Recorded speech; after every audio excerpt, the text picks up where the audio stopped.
The tires screamed before she did. A silver SUV barreled down the narrow village road, kicking up a cloud of dust in its wake. Its horn blared like a siren, and for a split second, everything around it froze. Goats paused mid-step. A child dropped. His soccer ball, and the world seemed to hold its breath. But not him. Ravi didn't hesitate. He saw the woman standing in the path of that monstrous vehicle, her heels wobbling as she turned toward the noise, eyes wide with disbelief. A city woman. No doubt. She didn't belong here, not with that designer purse and silk scarf fluttering like a flag of distress. Ravi vaulted over the wooden cart he'd been pushing, boots slapping against the dusty ground as he sprinted toward her. His hand reached out just as the SUV skidded, just as the metal beast roared closer with no signs of stopping. And then, impact. Not metal on flesh, but man on woman. Ravi tackled her to the ground, rolling with her down the slope by the roadside just as the SUV flew past them, crashing into a pile of empty fruit crates with a terrible crunch. Everything went quiet. Dust settled like snowfall. And in that surreal silence, Ravi looked down at the woman in his arms, eyes still wide, chest heaving, her perfume out of place among the scent of sweat and soil. Her lips trembled as if about to scream, but no sound came out. He blinked. "Are you okay?" I think so," she whispered. And then, as if something snapped inside her, she burst into tears.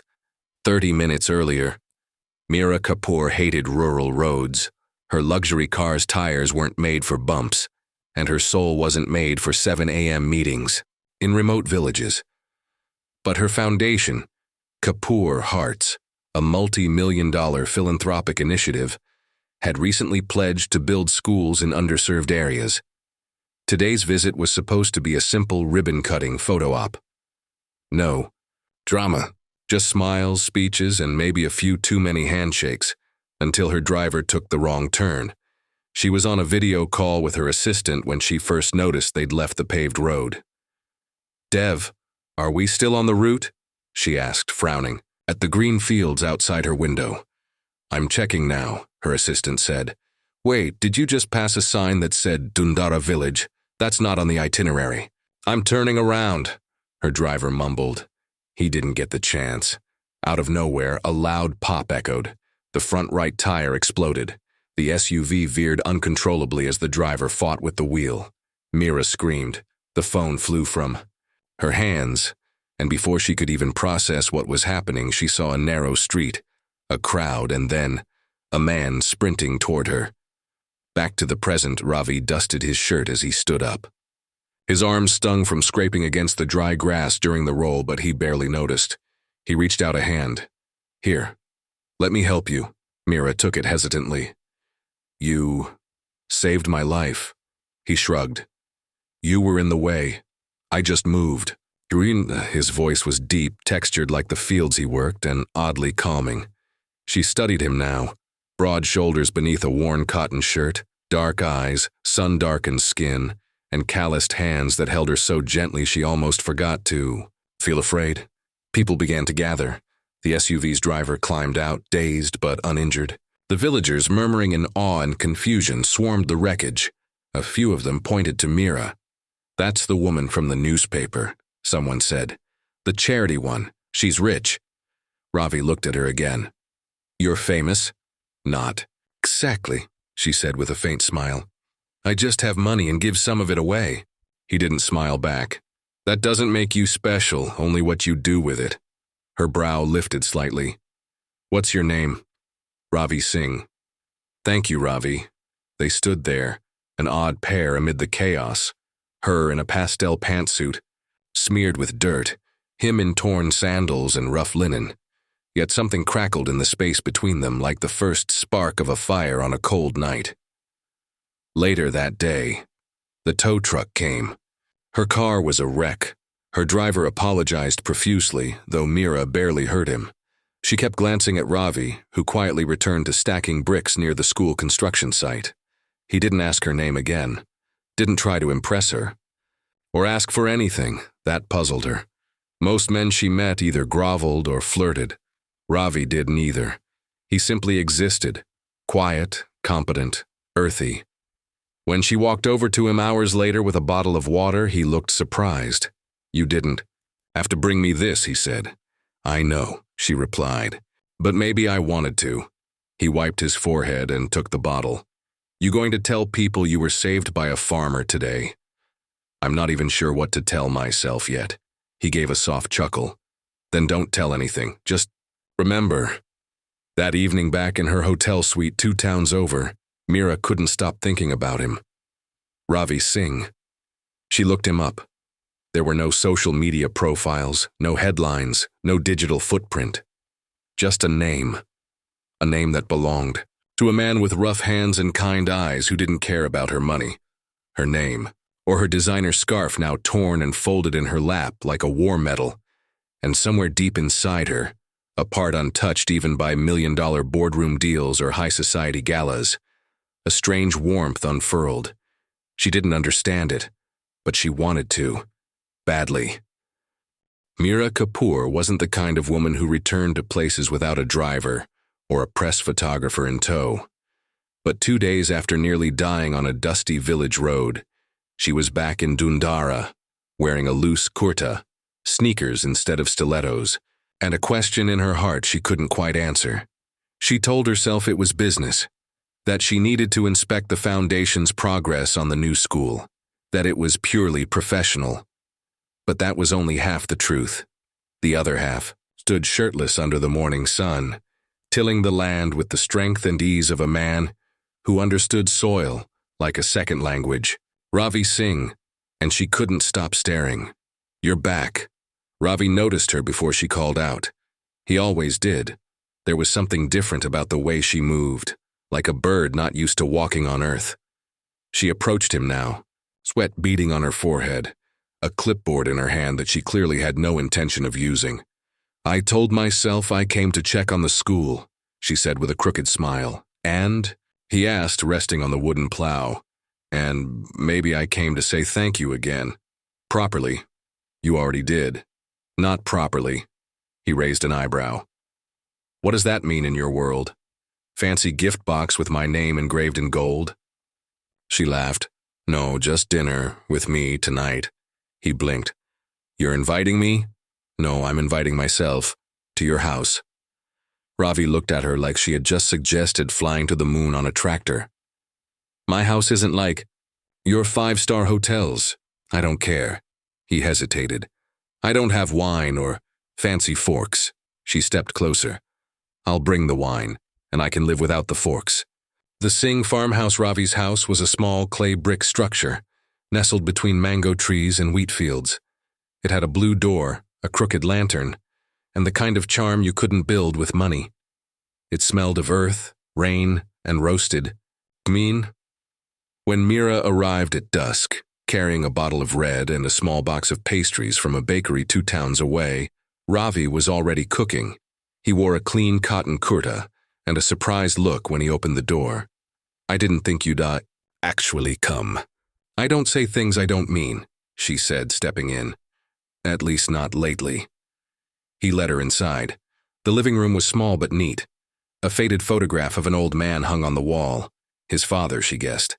There were no plush couches, no chandeliers, just a woven mat, 2 clay cups on the table, and the scent of dal bubbling over a fire in the back. "This is—" she paused, searching for the right word. "Humble," he offered. "Real," she finished. "It feels real." He smiled and poured her water into a copper glass. Over dinner, they sat on the floor, plates balanced on a small wooden table Ravi had carved himself.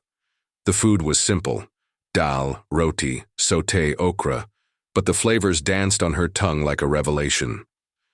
She ate more than she'd planned, wiped her mouth with her sleeve like a child, and laughed more than she had in weeks. "How did you learn to cook like this?" she asked. "My mother," he said. "Before she passed, she taught me how to grow things and how to feed people. She must have been wise. She was stronger than anyone I know." Mira went quiet. "My mother died when I was 15, she said softly. "Cancer. My father was too busy to grieve. He gave me credit cards instead of hugs." Ravi looked at her. That explains a few things. Like what? She challenged. You pretend like you're made of stone, but you're not. She stared at him. No one has ever said that to me before, she whispered. Maybe they didn't want to see past the stone. An unexpected question after dinner. They stepped outside. The stars were brighter here, sharp and endless. A cool breeze stirred the air and the field stretched out like an ocean of silver. You're different, she said suddenly. You're not trying to impress me, not trying to ask for a donation. You didn't even ask what I do. I figured, if it mattered, you'd tell me. And if I was no one, just a woman who almost got run over, I would have still pulled you out of the way. She smiled. Then out of nowhere, she asked, Do you believe in fate? Ravi frowned.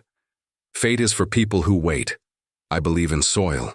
You plant the right seed and you get the right fruit. But what if life plants the seed for you? He met her eyes. Then you better water it before it dies. They stood in silence. Then, her voice barely a breath. Would you ever leave this village? He looked out at the fields. It's my whole life. But what if there's more? Ravi turned to her. Are you offering more? Mira blinked. I don't know yet. The next morning, she stayed the night, not in his bed, but in the small guest room where his grandmother once slept. The sheets smelled of lavender and thyme. And in the morning, she walked barefoot to the well, filled a jug with water, and washed her face like a village girl. She felt free. When she returned to the house, Ravi was already up, feeding the chickens and humming something under his breath. Coffee? She asked, holding out 2 cups she'd found in his cupboard. He looked surprised again, but this time, there was something softer in his expression, something that looked dangerously close to fondness. They sat on the steps of his home, sipping. In silence, finally, she said, What would you do if you had $1 million? He didn't answer right away. Then quietly, he said, I'd build a real school. Not just walls and blackboards. A place where kids from villages like this could dream bigger than their fathers ever dared. Mira looked at him, heart pounding. What, if I gave it to you? Ravi shook his head. I don't want your money, Mira. She smiled. I didn't say it was a gift. I said, what if? He studied her for a long moment. Then I'd say yes, if it means the kids get more than I ever had. Their eyes locked, and something between them changed again. But not everyone approved. By the time Mira returned to the city that afternoon, the news was already swirling. Millionaire Mira Kapoor spotted in remote village, mystery man in tow. Her assistant, Dev, was waiting in her office with a laptop full of alerts and a face full of panic. Ma'am, are you really associating with a farmer? The media's going wild. Investors are asking questions. She waved a hand. Let them. But your reputation. I'm not ashamed of who I talk to or who saves my life. Dev lowered his voice. Ma'am, are you falling for him? She didn't answer, but her silence said everything. Mira Kapoor had walked red carpets, dined in palaces, and delivered speeches in front of global leaders. But never, not once, had she felt as out of place as she did that morning in her own penthouse suite. The sunlight spilling through her floor-to-ceiling windows didn't warm her like it used to. The soft hum of the espresso machine felt sterile. Everything felt like a well-decorated lie. Her phone buzzed. Again. Mira, please call back. The board is demanding an emergency meeting. Dev, another buzz. People want answers. Who is this? Ravi Singh? Why is Kapoor Hearts linked with a villager? Ria, PR manager. And then a final ping that made her heart drop. From Dad, I raised you to be smarter than this. She stared at the screen, pulse thudding. The city was closing in, wrapping her in chains she didn't realize were there until now. Chains of expectation, of image, of legacy. But all she could think about was the man with sunburnt arms and honest eyes who hadn't asked her for a damn thing. Meanwhile, back in Dundara, Ravi returned from the market to find a group of men waiting outside his house. They weren't villagers. Suits, laptops, cameras. One stepped forward, adjusting his sunglasses. Mr. Singh, I'm Varun Mehta from Channel 10 News. Can we have a word? Ravi narrowed his eyes. About what? About you and Meera Kapoor. Are the rumors true? Are you two romantically involved? I don't talk to strangers. We just want your side of the story. You've become something of a folk hero. Ravi frowned. For pulling someone out of the way? That doesn't make me a hero. That makes me human. Another reporter chimed in. There are whispers that Meera Kapoor might fund your land, build a massive school here. People want to know if this is love or business. Before Ravi could speak, someone from the village, a teenage boy named Kamal, stepped forward. Leave him alone. He didn't ask for your cameras. But the questions kept coming. Ravi stepped inside and shut the door. He felt something he hadn't felt since his father died, like the ground beneath his feet wasn't quite solid anymore. At Kapoor Industries, Meera's father wasn't just a businessman, he was a tycoon. Prakash Kapoor had built empires with charm and ruthlessness in equal measure. And right now, he sat across from his daughter with folded arms and a clenched jaw. I've been silent long enough, Meera, he said, but I will not let you jeopardize our legacy over a man who sleeps on the floor and tills soil. She met his gaze, unflinching. You mean a man who saved my life and asked for nothing? You're blinded. No, Dad. For the first time, I'm not. He leaned forward. He doesn't belong in our world. What happens when the novelty wears off? When the real pressure begins? She shook her head. You think love is a boardroom deal, but it's not.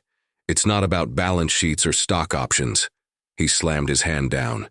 It's about reputation. Investors are pulling back. Our stock dropped 3 points today. Do you want to be remembered as the woman who threw away everything for a farmer? She stood up slowly. I want to be remembered as the woman who didn't trade her soul for shares. And then she left. The call that changed everything that night, she called him. Ravi was sitting on the edge of his cot, reading a tattered book when the phone rang. He almost didn't answer. Hello? It's me. Silence. Then she said, I want to come back. But it's getting ugly here. I heard reporters were here. I'm sorry. It's not your fault. I want to be with you, Ravi. But I don't know how to protect you from my world. He exhaled slowly. Then maybe we build a new world. She smiled. How? Start small. Come back. Help me build that school. Forget the cameras. Just come. Back to the village. But not quietly. Meera arrived 2 days later in a plain white SUV, no entourage, no press. But news had already spread. Children ran beside her car, cheering. Women gathered at the temple to whisper. Men glanced up from their fields with cautious eyes. Ravi met her at the gates of the construction site. You sure about this? He asked. I've never been more sure. They walked the land together, measuring, sketching, laughing. She tied her hair up and helped move bricks. He brought her spiced buttermilk during breaks. She shared stories of childhood loneliness and corporate walls. He told her about his dreams of a community library and vocational center. Days passed like that, side by side, sweating, smiling, dreaming, but not everyone was pleased. The opposition forms one afternoon, as the foundation was being laid, a group of villagers approached Ravi. They weren't smiling. The village headman, Suraj Babu, stepped forward. Ravi Beta, we've known you since you were a boy. We respect you. But this woman brings attention we never asked for. She's here to help, Ravi said. She's here to change us, another man said. What happens when the cameras return? When our daughters are mocked for wearing old clothes while she walks in silks? She's not like that, Ravi said, heart racing. Suraj Babu frowned. Be careful, son. Love from two worlds never lasts, and when it falls, apart we'll be the ones left with broken bricks. A storm and a confession that night. It rained harder than it had in years. The monsoon clouds cracked open, and water poured from the heavens, flooding the newly dug school site. Ravi rushed to the fields to create emergency drains. Meera followed, barefoot, soaked, laughing and stumbling in the mud. Why are you out? Here, he shouted. I'm not leaving you alone in this. Lightning split the sky. They ducked beneath a mango tree, shivering and drenched, and then between thunder and silence, she looked at him. Do you love me, Ravi? His breath caught. Yes, he said. More than the sky loves rain. She touched his face. Then I'll fight for us. The kiss and the pledge in the downpour, beneath the mango tree that had stood for generations, they kissed for the first time, fierce and unafraid. She didn't taste like perfume. He didn't smell like smoke.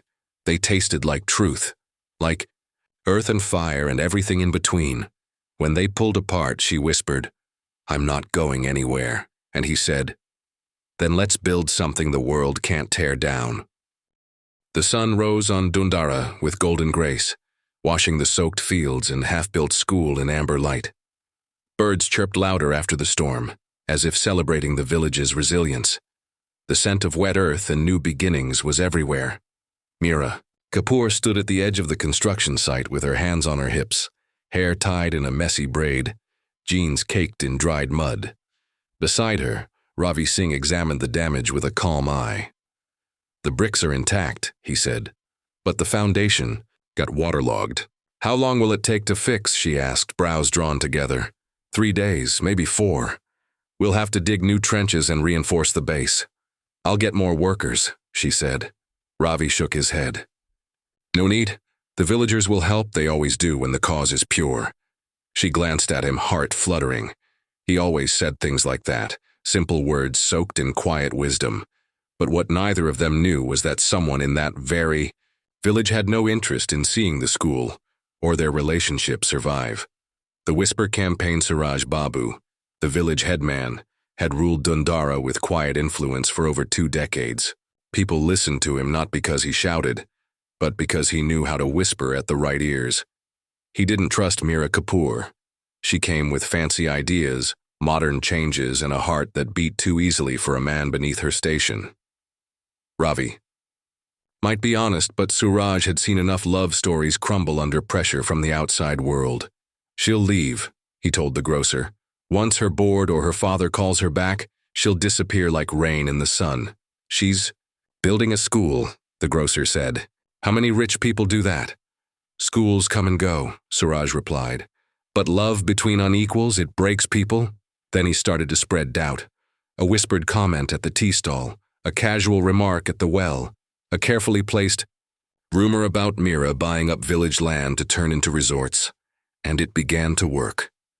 By the 2nd day after the rain, workers started showing up late. By the 3rd, some stopped coming entirely. Mira feels the shift. Mira wasn't oblivious. She noticed the way women stopped smiling at her in the mornings, how the shopkeeper no longer called her Didi. Even Kamal, the teenage boy who once followed her around with questions, now avoided her eyes. Something's changed, she told Ravi that evening, as they sipped tea under a neem tree. They don't trust me anymore. He was silent for a moment.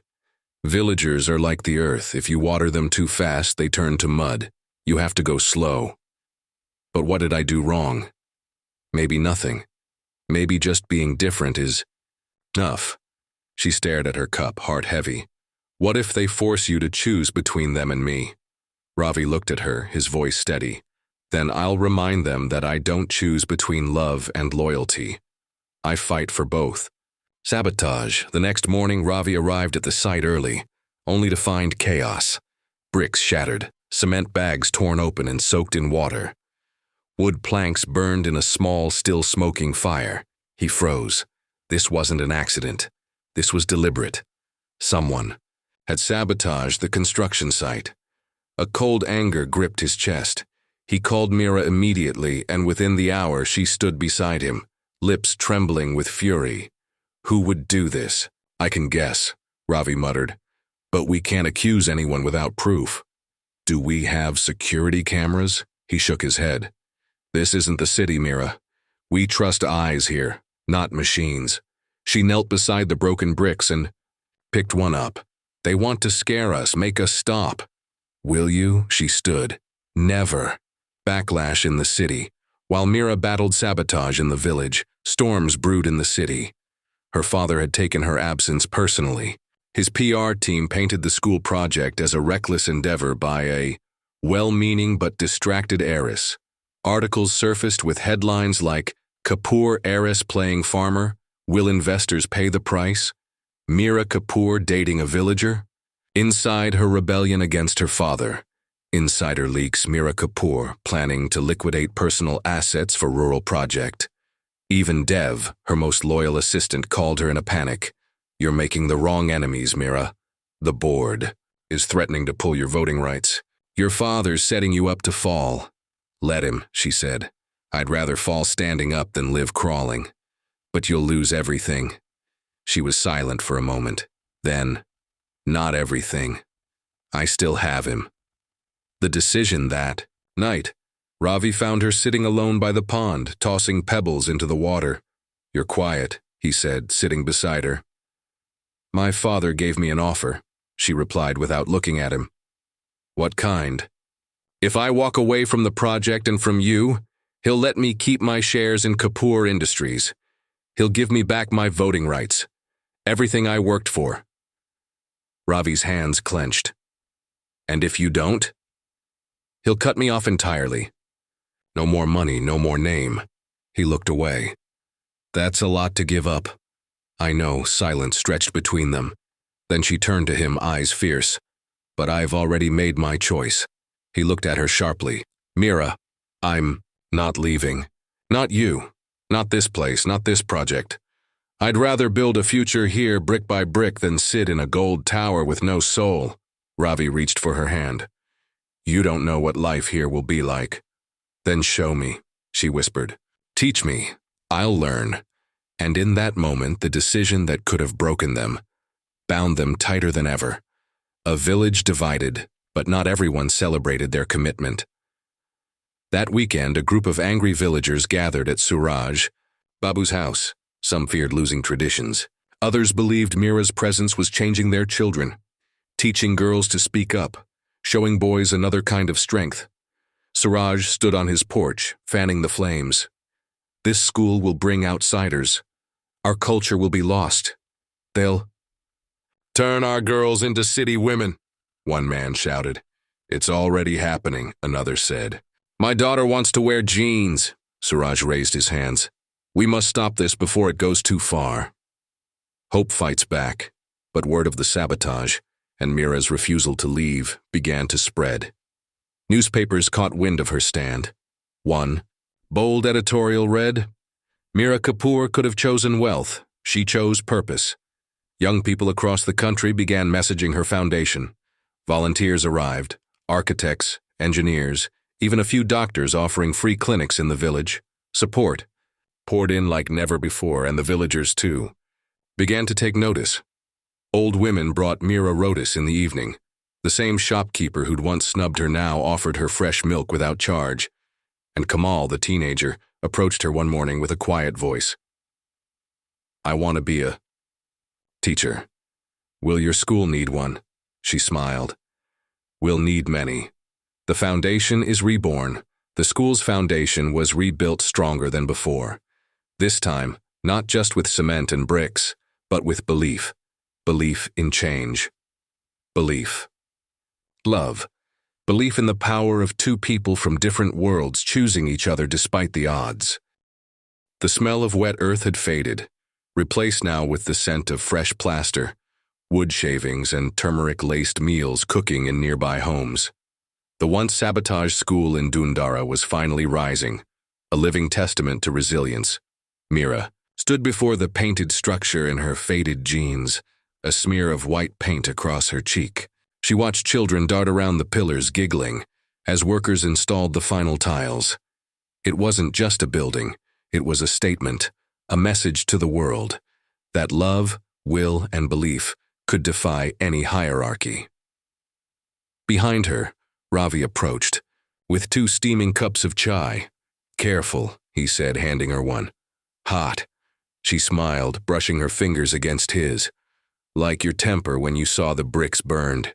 He chuckled. "Don't remind me. I almost knocked down Suraj. Babu's gate.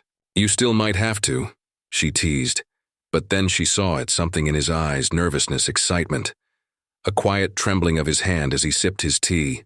"What's going on with you?" He hesitated. Then, "I want to show you something."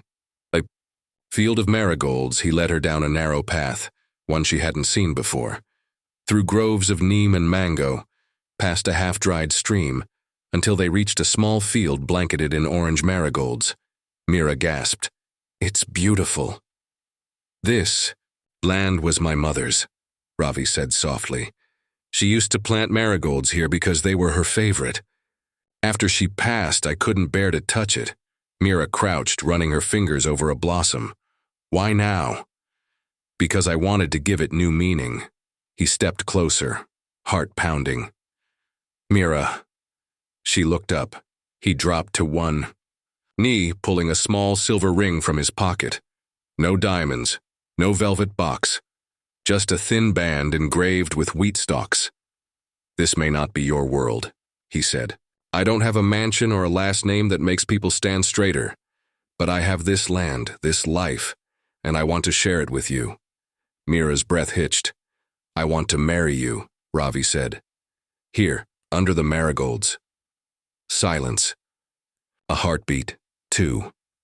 Then her smile broke across her face like sunlight. She sank to her knees, cupped his face, and whispered, "Yes." He kissed her, not with fireworks, but with the certainty of rain meeting dry soil. They stayed in that marigold field long after sunset, whispering dreams about wedding plans, children's names, and the shade of curtains in their future home.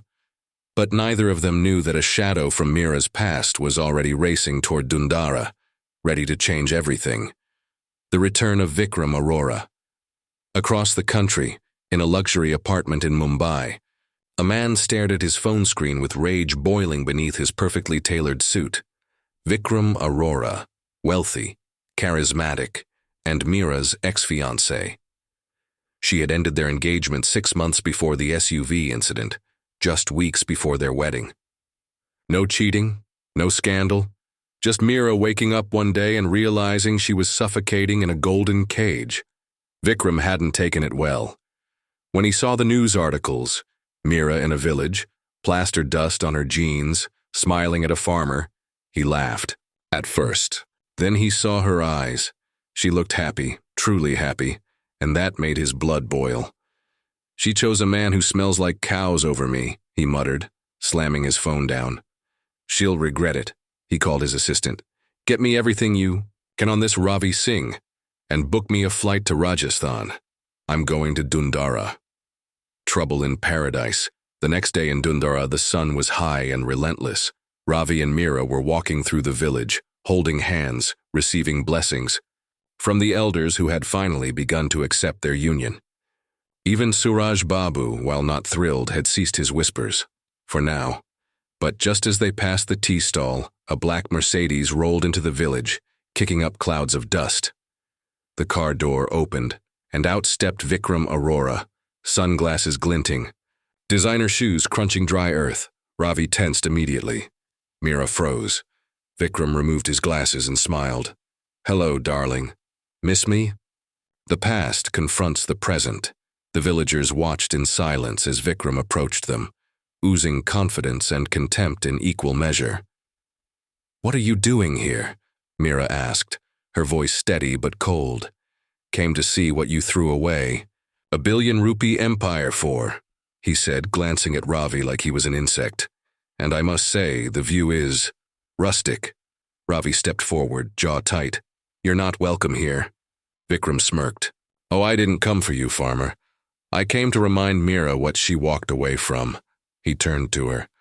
"You think this will last? You'll be barefoot and pregnant in a hut while I run global conglomerates? You can't intimidate me anymore," she said. But then Vikram dropped the bomb. "You didn't tell him, did you?" Silence. Mira's heart stopped. Ravi looked between them. "Tell me what?" Vikram leaned closer, voice venomous. "That she signed a prenup before our engagement, one that forbids her from marrying anyone else within a year of canceling the wedding, or she forfeits all her assets." Mira paled.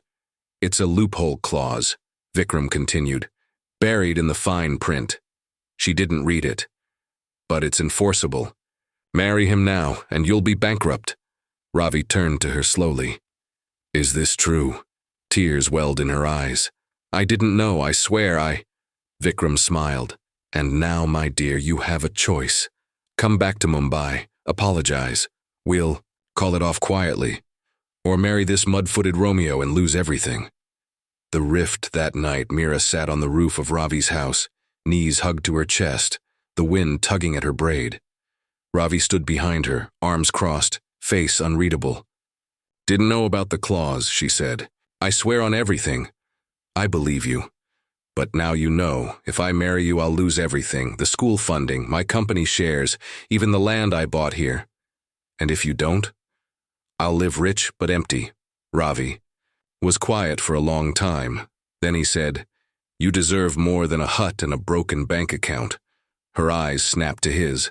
Don't you dare say that. I love you, Meera, enough to let you go if it means you can live free. I don't want freedom if it costs me you. They stood inches apart, two hearts torn by the sharp edge of reality. I have to find another way, she whispered.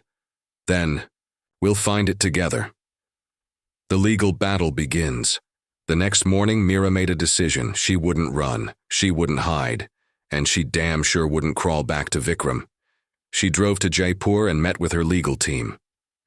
Find the clause. Break it, or tell me how to fight it. Miss Kapoor, her lawyer said, adjusting her glasses. This won't be easy, but it's not impossible. If we can prove coercion, or that you weren't informed clearly, we might nullify it. Then, let's do it. I've already found my forever.